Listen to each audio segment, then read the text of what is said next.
हरे कृष्ण। आप सभी बच्चों का स्वागत है आज के सत्र में। पहले मंगलाचरण कर लेंगे। ओम अज्ञानतिमिरान्धस्य ज्ञानाञ्जनशलाकया चक्षुरुन्मिलितं येन तस्मै श्रीगुरुवे नमः। श्रीचैतन्यमनोभीष्टं स्थापितं येन भूतले स्वयं रूपः कदा मह्यं ददाति स्वपदान्तिकं। वन्देऽहं श्रीगुरुः श्रीयुतपदकमलं श्रीगुरुन् वैष्णवांश्च श्रीरूपं साग्रजातं सहगण रघुनाथान्वितं तं सजीवम् साद्वैतं सावधूतं परिजनसहितं कृष्णचैतन्यदेवं श्रीराधाकृष्णपादान् सहगण ललिता श्रीविशाखान्वितांश्च नमः ॐ विष्णुपादाय कृष्णप्रेष्ठाय भूतले श्रीमते भक्तिवेदान्तस्वामिनिति नामिने नमस्ते सारस्वते देवे गौरवाणी प्रचारिणे निर्विशेष शून्यवादी पाश्चात्यदेशतारिणे नमो महावदान्याय कृष्ण प्रेम प्रदायते कृष्णाय कृष्ण चैतन्य नामने गौरतुषे नमः। हे कृष्ण करुणा सिंधो दीनबंधो जगतपते गोपेश गोपिका कांत श्री राधा कांत नमोस्तुते तप्त कांचन गौरांगी श्री राधे वृंदावनेश्वरी वृषभानुसुते देवी प्रणमामि हरिप्रिये वाञ्छाकल्पतरुभ्यश्च कृपा सिन्धुभ्येव च पतितानां पावनेभ्यो वैष्णवेभ्यो नमो नमः। जय श्री कृष्ण चैतन्य प्रभु नित्यानंद श्री अद्वैत गदाधर श्रीवासादि गौर भक्त वृंद हरे कृष्ण कृष्ण कृष्ण हरे हरे हरे राम राम राम हरे हरे हरे कृष्ण कृष्ण कृष्ण हरे राम राम हरे कृष्ण कृष्ण कृष्ण हरे राम हरे कृष्ण। तो आज का जो शीर्षक है वो छठे स्कंद का है। महाराज चित्रकेतु की आज हम कथा सुनेंगे। महाराज परीक्षित ने पूछा, हे ब्राह्मण देव, रजोगुण और तमोगुण में रहने के कारण सामान्यतया असुर पाप कार्यों से आसक्त होते हैं। फिर वृत्रासुर को भगवत प्रेम की इतनी उच्च अवस्था किस प्रकार प्राप्त हुई? मम्मी नहीं करूं।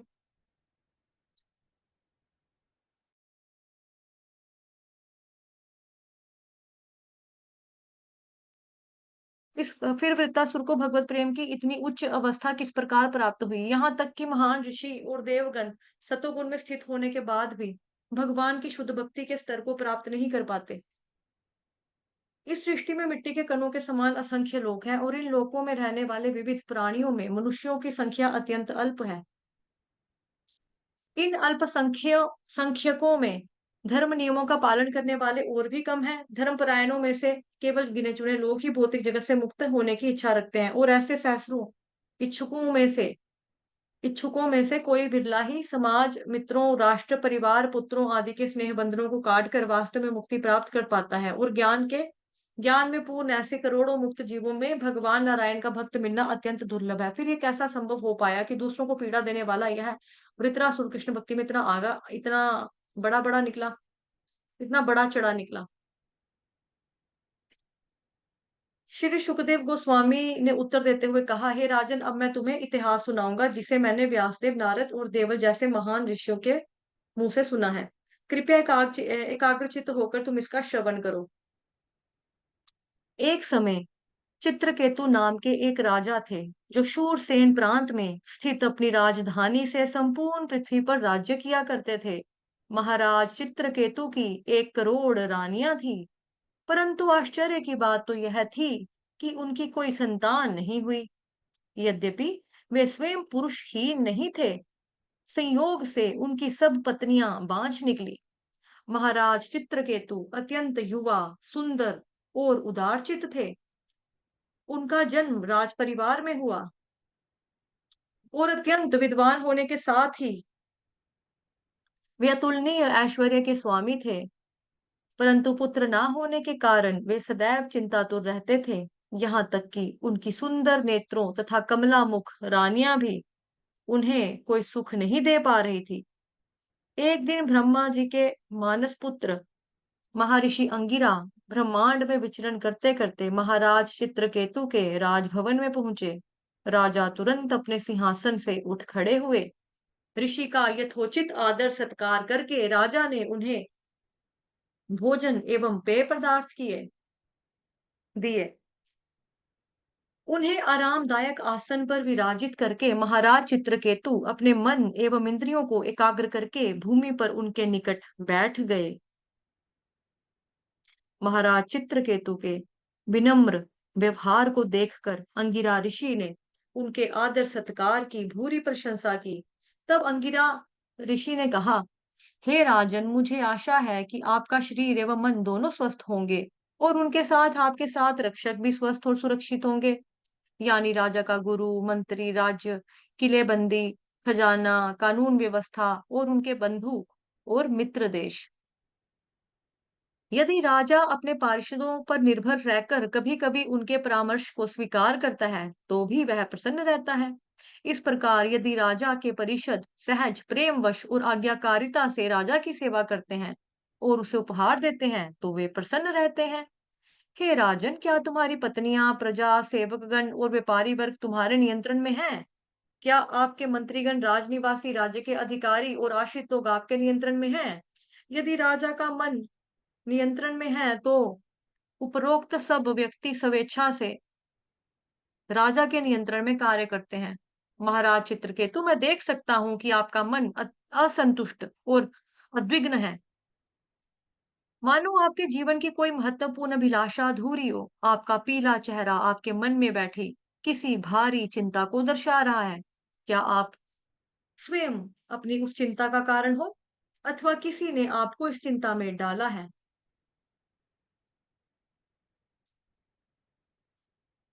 महाराज चित्रकेतु ने नम्रता पूर्वक झुकते हुए उत्तर दिया, हे महर्षि, समस्त पापों से मुक्त होने के कारण आप हम जैसे बद्ध जीवों के भीतर बाहर घटने वाली प्रत्येक बात को जान सकते हैं, और फिर भी आप मुझसे मेरी चिंता का कारण पूछ रहे हैं। जिस प्रकार भूख प्यास से व्याकुल व्यक्ति को सुगंधित फूलों के हार तथा चंदन का लेप कोई सुख नहीं देता, उसी प्रकार पुत्र के अभाव में पृथ्वी का निष्कंटक राज्य भी मुझे कोई सुख नहीं दे रहा है। हे ऋषिवर, कृपया एक पुत्र प्रदान करके मुझे एवं मेरे पूर्वजों को नरक में गिरने से बचाइए। राजा के प्रति अत्यंत दयार्द अंगिरा ऋषि ने एक विशेष यज्ञ का आयोजन किया, जिसमें त्वष्टा देवता को खीर का भोग लगाया गया। तत्पश्चात वह प्रसाद राजा की पटरानी कृत द्युति को दिया गया। तब अंगिरा ऋषि ने राजा से कहा, आपका यह पुत्र आपके सुख और दुख दोनों का कारण बनेगा और इसलिए इसका नाम होगा हर्ष शोक। फिर राजा चित्रकेतु के प्रत्युत्तर की प्रतीक्षा किए बिना, फिर महाराज चित्रकेतु मतलब चित्र में केतु के प्रत्युत्तर की प्रतीक्षा किए बिना ऋषि वहां से चले गए। यज्ञ प्रसाद खाने के बाद जब रानी कृतद्युति महाराज चित्रकेतु का वीर प्राप्त करके गर्भवती हो गई, कुछ महीनों में उसने हर्षोक को जन्म दिया। यह समाचार पाते ही संपूर्ण शूरसेन राज्य आनंद में झूमने लगा और राजा का आनंद तो शब्दों की सीमा से परे था। स्नान करने तथा सुंदर वस्त्र पहनने के पश्चात महाराज चित्रकेतु ने ब्राह्मणों से बालक के जात संस्कार करने तथा उससे आशीर्वाद देने का आग्रह किया। तत्पश्चात राजा ने ब्राह्मणों को विपुल मात्रा में सोना, चांदी, वस्त्र, आभूषण, भूमि तथा 60 करोड़ गायें दान में दी। जिस प्रकार बादल बिना किसी भेदभाव के पृथ्वी पर जल बरसाता है, महाराज चित्रकेतु ने अपने नवजात शिशु के यश, ऐश्वर्य तथा आयु को बढ़ाने के लिए प्रत्येक व्यक्ति को उसकी इच्छुक वस्तु दान में दी। जब अंगिरा ऋषि ने महाराज चित्रकेतु से कहा था कि वह पुत्र उनके हर्ष तथा शोक दोनों का कारण बनेगा, उस समय राजा ने इस कथन पर गहराई से विचार नहीं किया था। पुत्र प्राप्ति के विचार से राजा अभिभूत हो उठे थे और उन्होंने सोचा था, निश्चित ही पुत्र के जन्म लेने पर हम सबको हर्ष होगा और हो सकता है कि हमारी इकलौती संतान होने के कारण वह थोड़ा अभिमानी बन जाए अथवा वह इतना आज्ञाकारी ना हो। परंतु कोई बात नहीं, पुत्र ना होने से तो अच्छा है एक अन आज्ञाकारी पुत्र का होना। जब किसी निर्धन व्यक्ति को अत्यंत कठिनाई के बाद थोड़ा धन प्राप्त होता है, तो उस धन के प्रति उसकी आसक्ति दिन प्रतिदिन बढ़ती जाती है। इसी प्रकार महाराज चित्रकेतु रानी कृतद्युति को इतने समय पश्चात पुत्र प्राप्त हुआ, उसके प्रति उनका स्नेह दिन प्रतिदिन बढ़ने लगा। परंतु कृतद्युति के पुत्र को देखकर उनकी लाखों सोतनें इस प्रकार जलने लगी, मानो उनको तेज ज्वर ने जकड़ लिया हो। महाराज चित्रकेतु अत्यंत सावधानी पूर्वक उस बालक की देखभाल करने लगे और पुत्र के साथ साथ कृतद्युति के प्रति उनका प्रेम भी बढ़ गया। वे अपनी निस्संतान पत्नियों की उपेक्षा करने लगे। ईर्ष्या से पीड़ित वे बांझ रानियां निरंतर शोक करने लगी। धिक्कार है हमारे जीवन पर। बिना पुत्रों वाली पत्नी अपने पति द्वारा उपेक्षित रहती है और उसकी सोतने ना केवल उसका अपमान करती हैं, अपितु उनके साथ दासी जैसा व्यवहार करती हैं। अपने पति द्वारा उपेक्षित होने तथा कृतद्युति के प्रति ईर्ष्या के कारण उनकी उद्विग्नता बढ़ती गई और धीरे धीरे उनकी बुद्धि भ्रष्ट हो गई। स्थिति को सहन ना करने के कारण उनका हृदय कठोर होता गया और क्रोध और प्रतिशोध की सीमा पर पहुंच गया कि उन्होंने इस छोटे से बच्चे को विष दे डाला। उस दिन दोपहर समय अपने महल में टहलते हुए रानी कृतद्युति ने यह सोचकर कि मेरा बेटा कितनी देर से सो रहा है, दाई को उसे लाने की आज्ञा दी। जैसे ही दाई पालने में लेटे उस शिशु के पास गई, उसने देखा कि बच्चे की आंखें पलटी हुई हैं और उसका शरीर में जीवन के कोई भी चिन्ह दिखाई नहीं दे रहे थे। बच्चे को मरा हुआ जानकर वह जोर से चित्कार करने लगी, हाय मैं मर गई, हाय मैं मर गई, और अपने दोनों हाथों से अपनी छाती को पीटती हुई भूमि पर गिर पड़ी।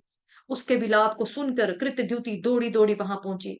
जब उसने अपने प्रिय पुत्र को मरा हुआ देखा, वह भी मूर्छा खाकर भूमि पर गिर पड़ी। उसके केश और वस्त्र इधर उधर बिखर गए।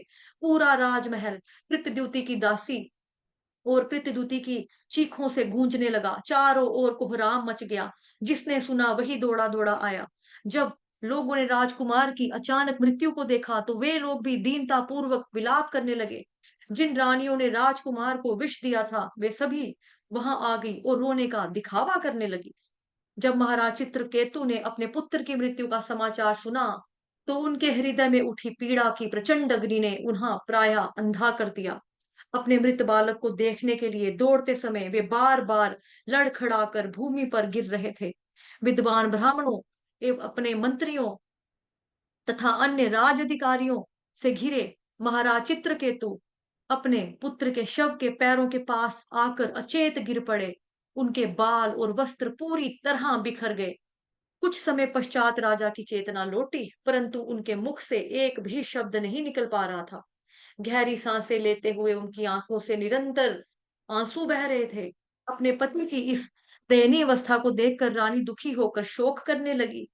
इस दृश्य को देखकर वहां एकत्रित ब्राह्मणों, मंत्रियों, राज अधिकारियों का दुख बढ़ता गया। कृतद्युति के आंसुओं से उसकी आंखों में लगा काजल धुल गया और केसर से आलेपित उसकी छाती भीग गई। रानी का आर्तनाद पुरारी पक्षी की मधुर वाणी जैसा प्रतीत होता था। अरे विधाता, निश्चित ही तुम अनुभवहीन हो, क्योंकि पिता के जीते जी तुमने उसके पुत्र को मार दिया। अपने ही नियमों का खंडन करके तुमने सिद्ध कर दिया कि तुम जीवों के शत्रु हो। तुम्हारे अंदर दया का लेश मात्र भी नहीं है। हे भगवान, तुम यह तर्क दे सकते हो कि चूंकि जीव अपने कर्मों के अनुसार जीता मरता है, इसलिए ऐसा कोई नियम नहीं है कि पिता के सामने ही उसके पुत्र की मृत्यु नहीं हो सकती। परंतु यदि कर्म और उसके नियम इतने शक्तिशाली हैं कि वे जन्म मृत्यु को भी नियंत्रित करते हैं, फिर तुम्हारे ईश्वर होने की क्या आवश्यकता है? इस पर तुम यह तर्क करोगे कि चूंकि भौतिक प्रकृति में स्वतंत्र रूप से कार्य करने की शक्ति नहीं है, इसलिए ईश्वर की आवश्यकता है। परंतु मैं इसका भी खंडन करती हूँ। यदि कर्मों के ये नियम तुम्हारे द्वारा बनाए गए पारिवारिक स्नेह बंधनों को तोड़ते रहेंगे, तो कोई भी अपने बच्चों का स्नेह पूर्वक लालन पालन नहीं करेगा। वे सब उनकी उपेक्षा करने लगेंगे। मृत शिशु की ओर देखते हुए रानी ने कहा, मेरे पुत्र, मैं अबला हूँ और मैं शोक से व्याकुल हूँ। तुम मुझे छोड़कर कहीं मत जाओ। जरा अपने दुखी पिता की ओर देखो। तुम्हारे बिना अब हमें अंधेरे नरकों में दुख भोगना पड़ेगा। उन नरकों में से हमें उबारने के लिए एकमात्र तुम ही हमारी आशा थे। कृपया मान जाओ और निष्ठुर यमराज के साथ और आगे मत जाओ। बेटा, तुम बहुत समय से सो रहे हो। अब उठ जाओ, देखो तुम्हारे मित्र खेलने के लिए तुम्हें पुकार रहे हैं। तुम्हें बहुत भूख भी लगी होगी। उठो बेटा उठो, मेरा स्तनपान करो, मेरे शोक शोक को दूर करो। निस्संदेह मैं बहुत ही दुर्भाग्यशाली हूँ। तुम्हारे बुझे हुए नेत्रों को देखकर मैं समझ सकती हूँ कि तुम हमेशा-हमेशा के लिए हमें छोड़कर चले गए हो और अब तुम कभी भी वापस नहीं लौटोगे। अपनी पत्नी को इस तरह से शोक करते हुए देखकर महाराज चित्रकेतु उच्च स्वर में विलाप करने लगे। इसे देखकर वहां एकत्रित अन्य सब जोर-जोर से रोने लगे। यह देखकर कि शोक के समुद्र में निमग्न होने के कारण राजा प्रायः प्राण शून्य हो गए हैं। अंगिरा ऋषि अपने साथ श्री नारद मुनि को लेकर वहां आ पहुंचे। महाराज चित्रकेतु अपने मृत पुत्र के शरीर के पास स्वयं मृत की भांति लेटे थे। उन्हें उपदेश देते हुए इन दोनों ऋषियों ने कहा, राजन, इस मृत शरीर का तुम्हारे साथ क्या संबंध है? आप कहेंगे कि तुम इसके पिता हो और यह तुम्हारा पुत्र है। परंतु क्या तुम्हें लगता है कि यह संबंध पहले भी था अथवा भविष्य में यह सदा के लिए रहेगा? क्या इस समय यह संबंध है?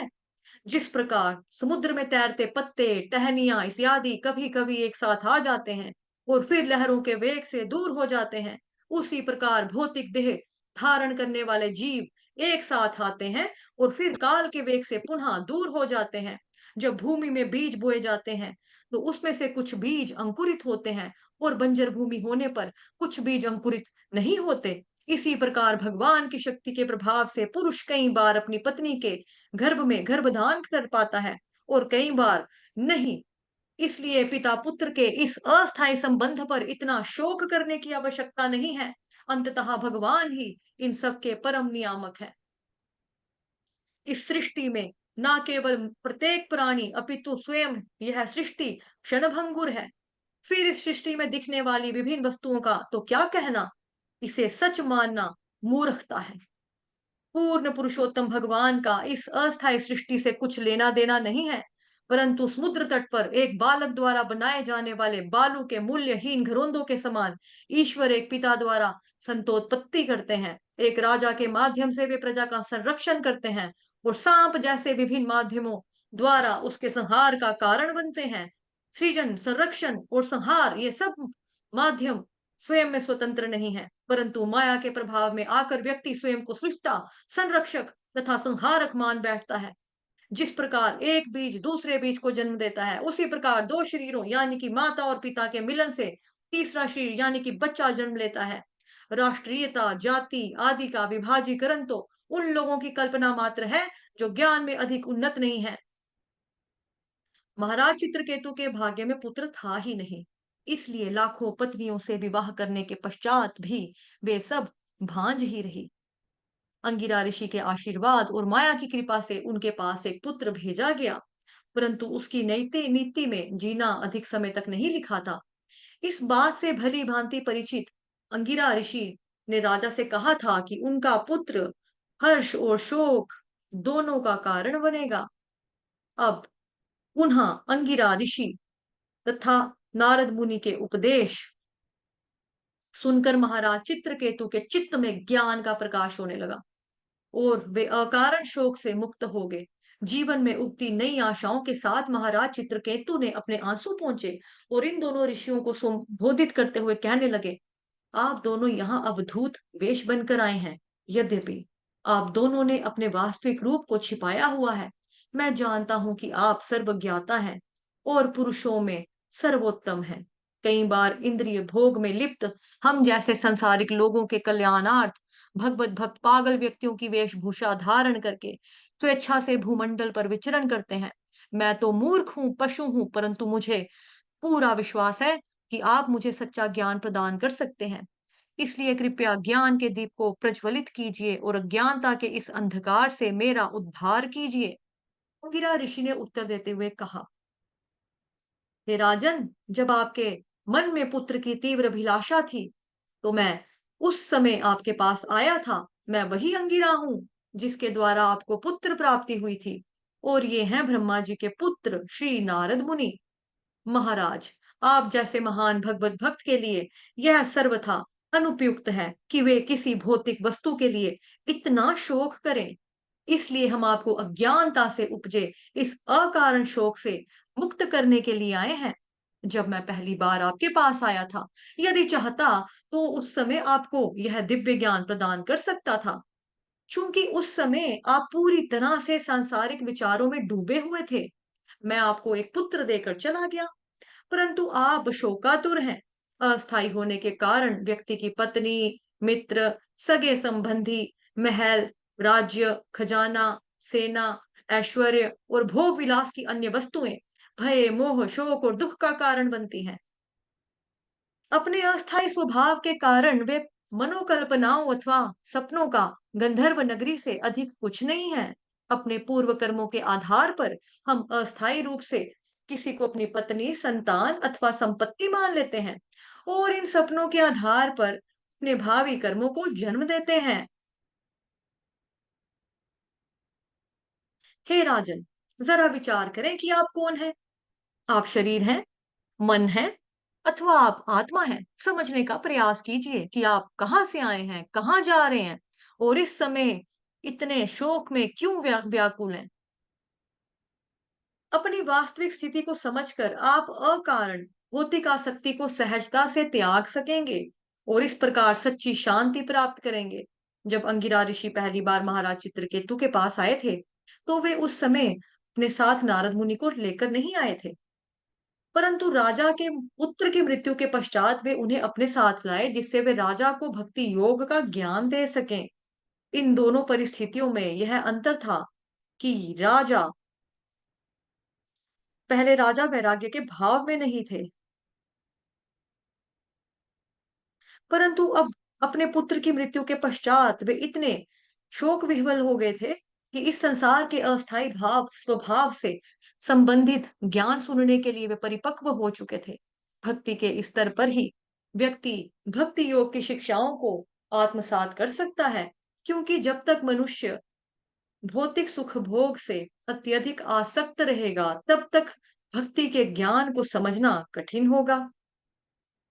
नारद मुनि ने अपनी योग शक्ति के बल पर शोकातुर लोगों की आंखों के समक्ष महाराज चित्रकेतु के मृत पुत्र को पुनर्जीवित कर दिया। तब नारद मुनि ने उनसे कहा, हे जीव, जरा देखो, तुम्हारे चले जाने से तुम्हारे माता, पिता, मित्र, बंधु, बांधव कितने शोकातुर हैं। चूंकि तुम्हारी मृत्यु असामयिक हुई है, यदि तुम चाहो तो पुनः इस शरीर में प्रवेश करके अपने मित्रों, संबंधियों के साथ एक अपने शेष जीवन का भोग कर सकते हो। अपने भूतपूर्व शरीर में प्रवेश करके उस जीवात्मा ने कहा, मैं अपने पूर्व कर्मों के फल स्वरूप, मैं यानी कि आत्मा एक शरीर से दूसरे शरीर में भ्रमण कर रहा हूँ। कई बार मैं देवताओं के समाज में, कई बार मनुष्यों के समाज में और कई बार निकृष्ट पशुओं एवं वृक्षों के समाज में जन्म लेता हूँ। कौन कौन से कौन से जन्म में ये लोग मेरे माता पिता थे? चूंकि कोई मेरा वास्तविक माता पिता है ही नहीं, इस आधार पर मैं इन्हें अपना माता पिता स्वीकार करूं? यह संसार तो बहती नदी के समान है और काल के प्रभाव से लोग हमारे मित्र, बंधु और शत्रु बनते रहते हैं। एक के बाद एक शरीर धारण करके जीवात्मा इस ब्रह्मांड में भ्रमण करता रहता है और इस प्रकार वह उस सोने के समान होता है, जो विभिन्न लोगों के पास जाता हुआ अपना स्वामी बदलता रहता है। एक व्यक्ति के संरक्षण में रहने के पश्चात जब किसी पशु को दूसरे व्यक्ति के हाथों बेचा जाता है, तो उसके पुराने स्वामी पर उसका कोई अधिकार नहीं होता। नाशवान भौतिक शरीर में रहते हुए जीवात्मा अनेक अस्थायी संबंध बनाता और तोड़ता है, परंतु वह सदैव सनातन बना रहता है। उसका किसी माता पिता के साथ कोई संबंध नहीं होता। भगवान का सनातन अंश होने के कारण आत्मा केवल भौतिक गुणों का दृष्टा है और प्रत्येक परिस्थिति में उनसे अप्रभावित रहता है। इसलिए इस संसार में किसी भी वस्तु की हानि होने पर व्यक्ति को शोक नहीं करना चाहिए। इस श्लोक में प्रायः देखा जाता है कि जो व्यक्ति आज हमारा मित्र है, कल वह शत्रु बन जाता है। इसलिए अपने मृत पुत्र पर शोक करने के स्थान पर महाराज चित्रकेतु यह भी सोच सकते थे, यह जीवात्मा पूर्व जन्म में मेरा शत्रु था और अब मुझे और अधिक कष्ट देने के लिए मेरे पुत्र रूप में जन्मा है। इस प्रकार शोक करने के स्थान पर वे अपने शत्रु के मरने का उत्सव भी मना सकते थे। यदि कोई प्रश्न करता है, परंतु फिर भी महाराज चित्रकेतु अपने शत्रु से इतना प्रेम कैसे कर पा रहे थे, तो इसके लिए भी यह उदाहरण है। यदि किसी व्यक्ति का धन उसके शत्रु के हाथों में पड़ जाता है, तो वह धन उसका यानी कि शत्रु का मित्र बन जाता है। और चूंकि उस धन का प्रयोग उसने उसके पिछले स्वामी को हानि पहुंचाने के लिए किया जा सकता है, तो वास्तव में वह धन किसका मित्र हुआ और किसका शत्रु? कुछ समय तक उपदेश देकर जीवात्मा शांत हो गया और पुनः उस शरीर से प्रस्थान कर गया। उसके वचनों को सुनकर महाराज चित्रकेतु और अन्य सब संबंधी विस्मित रह गए। क्षणभंगुर संबंधों पर आधारित स्नेह पाश के बंधनों के कट जाने से बालक के सब संबंधियों का ने अकारण शोक करना बंद कर दिया और बालक के मृत शरीर का अंतिम संस्कार पूरा किया। बालक को विष देने वाली रानियां लज्जा के कारण अपनी देह कांति खो चुकी थी और अंगिरा के निर्देशों का स्मरण करते हुए उन्होंने संतान उत्पन्न करने की सब इच्छाएं त्याग दी।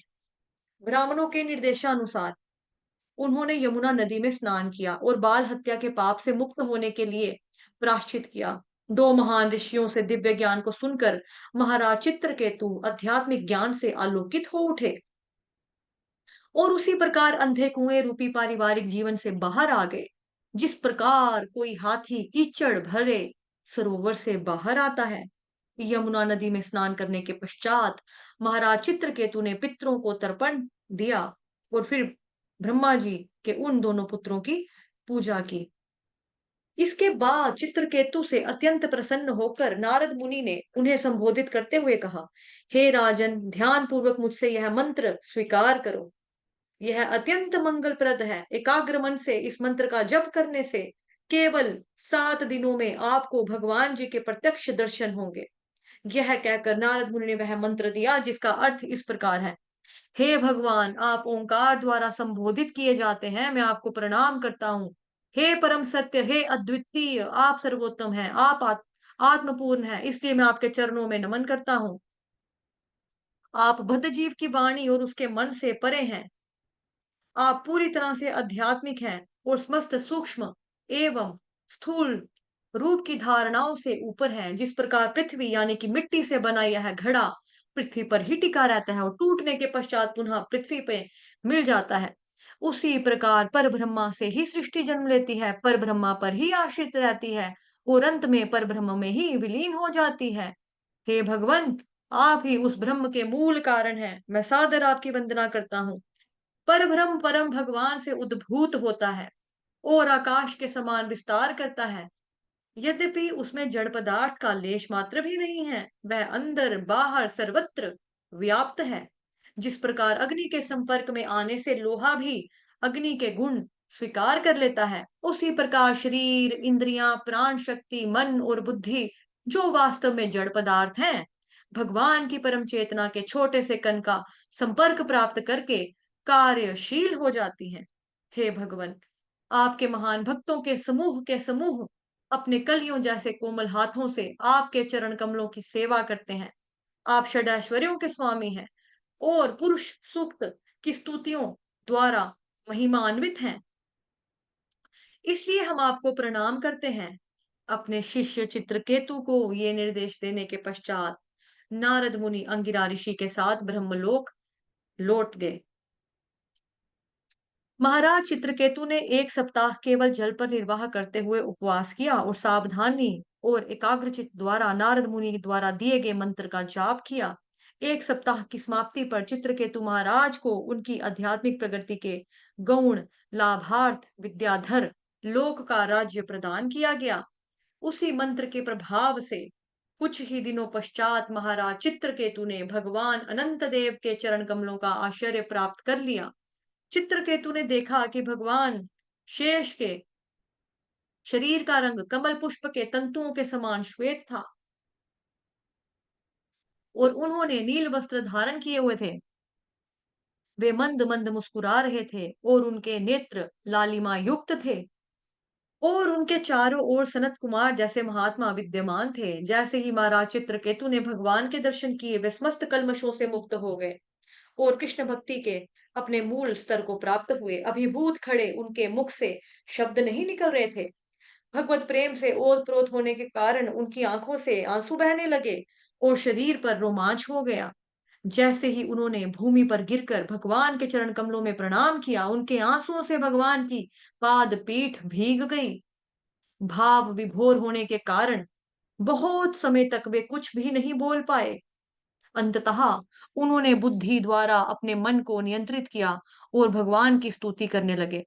हे भगवान, यद्यपि आप अजेय हैं, फिर भी आप उन भक्तों द्वारा जीत लिए जाते हैं जिन्होंने अपने मन और इंद्रियों को वश में किया है। ऐसे भक्त आपको अपने नियंत्रण में रखते हैं, क्योंकि आपकी अहेतु की कृपा के कारण उनके हृदय से भौतिक भोग विलास की समस्त इच्छाएं नष्ट हो चुकी हैं। स्वयं को अपने भक्तों के अधीन करके आप उनके हृदयों को जीत लेते हैं और उन पर पूरी तरह से नियंत्रण प्राप्त करते हैं।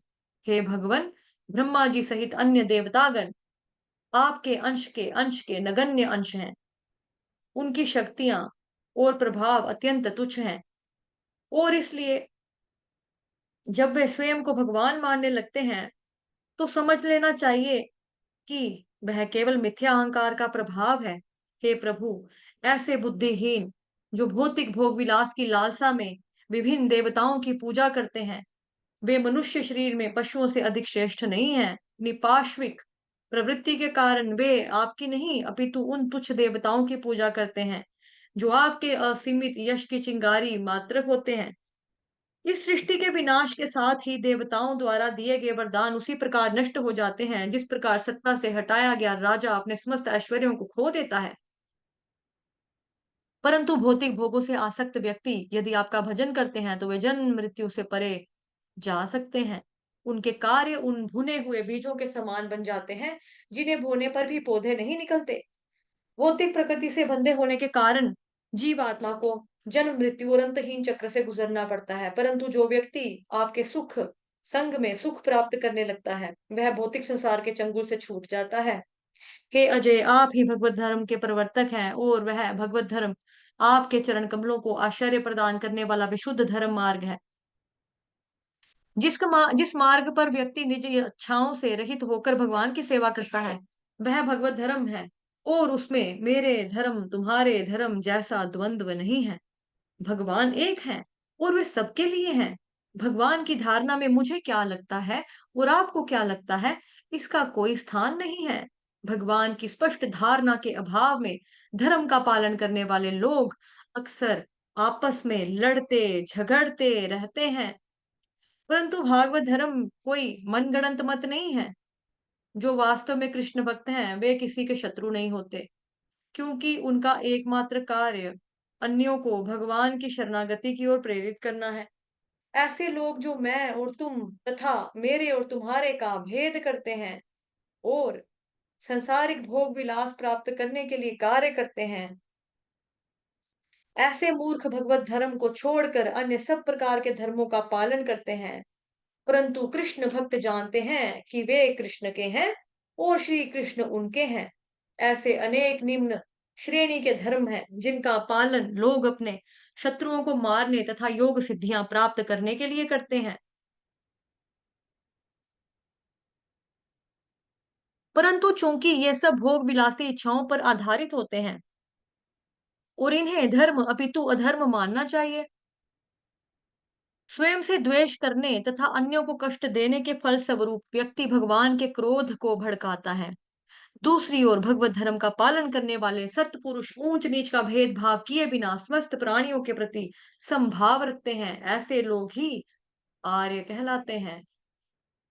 हे भगवान, इसमें जरा भी संदेह मात्र नहीं है कि आपके दर्शन से व्यक्ति समस्त भौतिक संदूषणों से मुक्त हो जाता है और आपको देखने की बात तो दूर, केवल आपके पवित्र नाम का उच्चारण करने से समस्त मनुष्यों में सबसे निम्न जाति का चांडाल भी समस्त भौतिक गंदगी से मुक्त होकर विशुद्ध स्तर प्राप्त कर सकता है।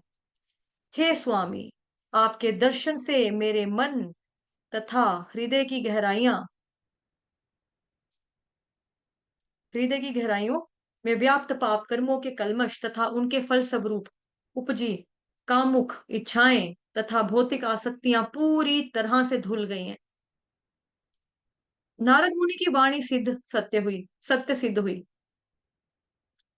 और उनकी अहेतु की कृपा से मुझे आपके दर्शनों का सौभाग्य प्राप्त हो पाया है। हे अनंत परमात्मा के रूप में आप सब कुछ जानते हैं। सूर्य की उपस्थिति में जुगनू का प्रकाश भला क्या मूल्य रखता है। इसी प्रकार आपका दर्शन प्राप्त करने के बाद मेरे लिए कुछ भी जानना शेष नहीं रहा है। हे प्रभु, आप सरसों के बीज के समान अपने सहस्रों फणों पर असंख्य ब्रह्मांड धारण करते हैं। मैं आपको प्रणाम करता हूँ। महाराज चित्रकेतु की स्तुति को सुनकर भगवान अनंत अत्यंत प्रसन्न हो गए और उन्होंने उनसे कहा, हे राजन, महर्षि नारद और अंगिरा के निर्देशों का पालन करने से समस्त दिव्य ज्ञान आपके हृदय में उजागर हो चुका है। फलस्वरूप आप मेरा प्रत्यक्ष दर्शन पा रहे हैं। आपका जीवन धन्य है। जब कोई जीव आत्मा अपने आध्यात्मिक स्वरूप को भूलकर स्वयं को मुझसे विलग रखता है, तब उसका सांसारिक जीवन आरंभ होता है। दूसरे शब्दों में, जब वह मुझ में सुख ढूंढने के स्थान पर अपने शरीर, पत्नी, बच्चों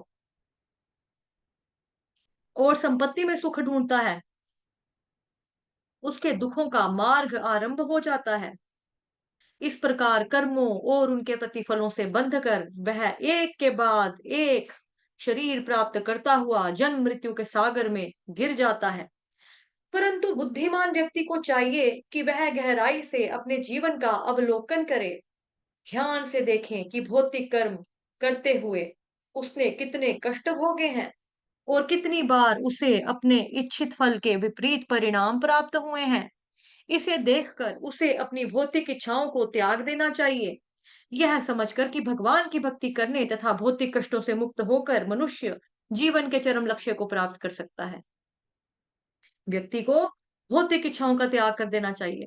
विवाह करके एक पुरुष और स्त्री पारस्परिक सहयोग से अपने सुख को बढ़ाना और सुखों को घटाना चाहते हैं, परंतु असीमित भौतिक इच्छाओं के कारण उनके कार्य उन्हें गहन दुखों तथा पीड़ाओं के मार्ग पर ही ले जाते हैं।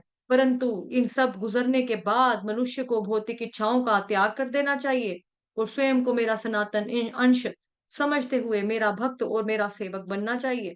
हे राजन, यदि आप भौतिक भोगों से अनासक्त रहते हुए इस सार को समझ जाएंगे और दृढ़ विश्वास के साथ मेरा अनुगमन करेंगे, तो इसी जीवन में आप मेरा शाश्वत संग प्राप्त करके जीवन की सर्वोच्च पूर्णता का लाभ ले सकेंगे।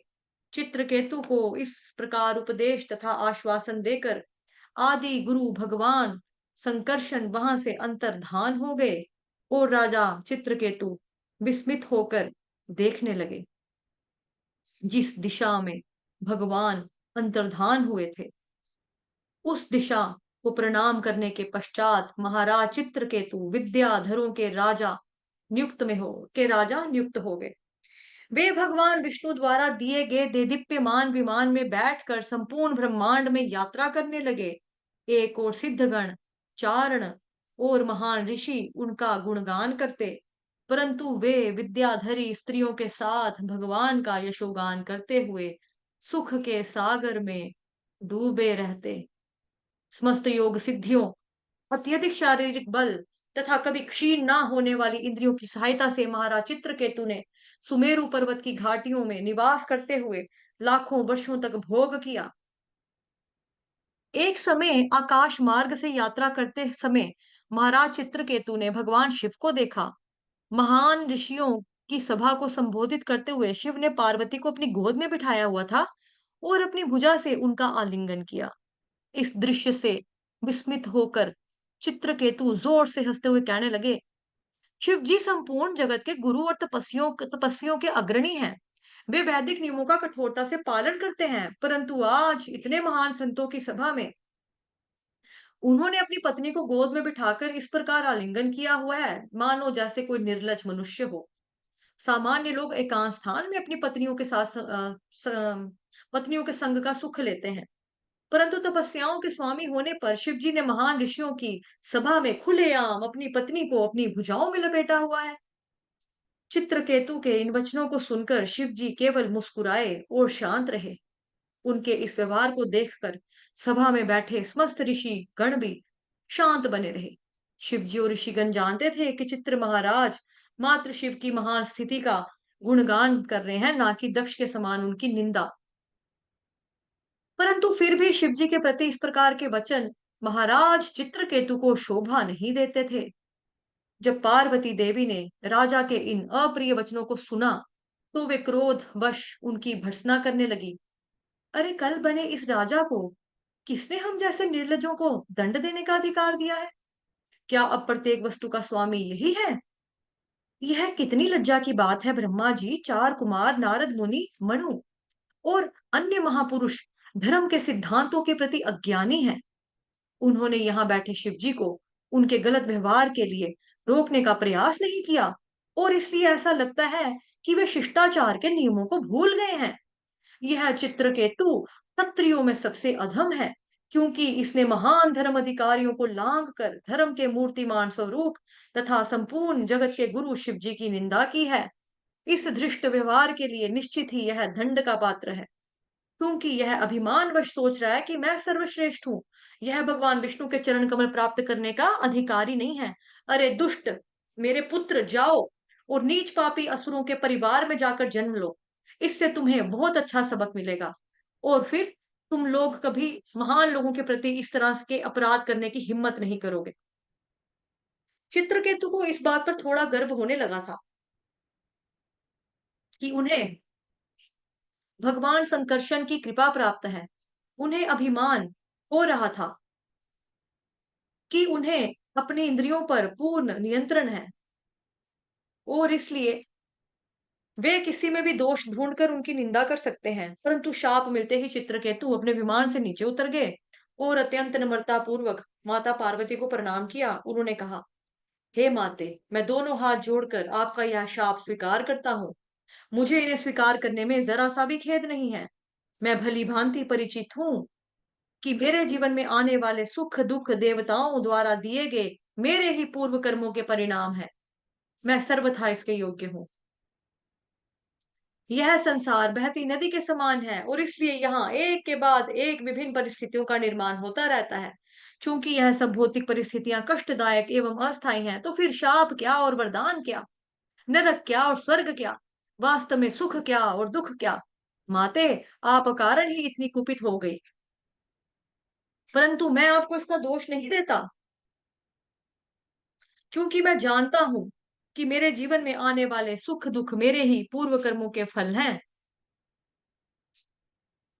यद्यपि मैंने जो कुछ भी कहा था वह त्रुटि रही था, फिर भी मैं इस शाप से मुक्त होने के लिए प्रार्थना नहीं करूंगा। मेरी तो यही इच्छा है कि आपको मेरे व्यवहार में जो भी गलत लगे, कृपया आप उसे क्षमा कर दीजिए।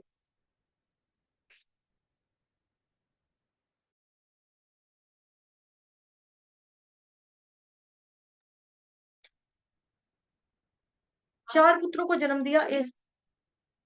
इसका मुझे लगता है कुछ पेज मिस हुए हैं, 1 सेकंड रुकना।